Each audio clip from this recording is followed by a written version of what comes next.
Hi எப்போவுமே S okay அப்படின்னு சொல்லிட்டு இருக்கோம் இல்லையா? அதுக்கு ஆல்டர்னேட்டாக இனிமேல் நிறைய வேர்ட்ஸ் யூஸ் பண்ண இன்றைக்கி நம்ம கற்றுக்கலாம். Okay, yes I agree with you.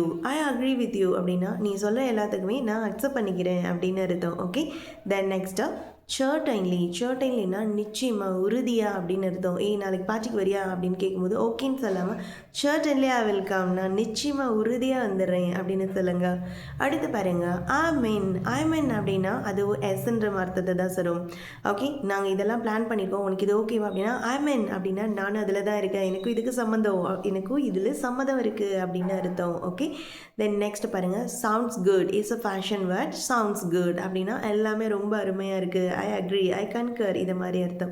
Then next பாருங்க, ஐ கன்கர் அப்படின்னா அக்ரி அப்படின்னு அர்த்தம். ஐ அக்ரி வித் யூ சொன்னோம் இல்லையா? அதோட இன்னொரு ஆல்டர்னேட் வெக்காபுலரி தான் கன்கர். நான் இதை அக்செப்ட் பண்ணுறேன், ஆமோதிக்கிறேன். ஐ கன்கர். ஓகே, தென் அப்சல்யூட்லி முற்றிலுமாக அப்படின்னு அர்த்தம். அப்சல்யூட்லி நீ என்ன சொல்றியோ எல்லாத்துக்குமே அப்சல்யூட்லி ஓகே வித் தட் அப்படின்னு அர்த்தம்.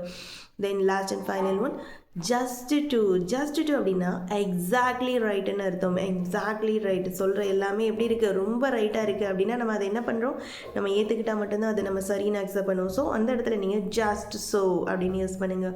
ஸோ கண்டிப்பாக நம்புகிறேன் இந்த வேர்ட்ஸ் எல்லாம் நீங்கள் எஸ் அண்ட் ஓகே அப்படிங்கிறதுக்கு ஆல்டர்னேட்டாக யூஸ் பண்ணுங்கள். உங்களோட இமேஜை ஒரு ஸ்டெப் முன்னால் கொண்டு போங்க. பிடிச்சிருந்தால் லைக் பண்ணுங்கள்.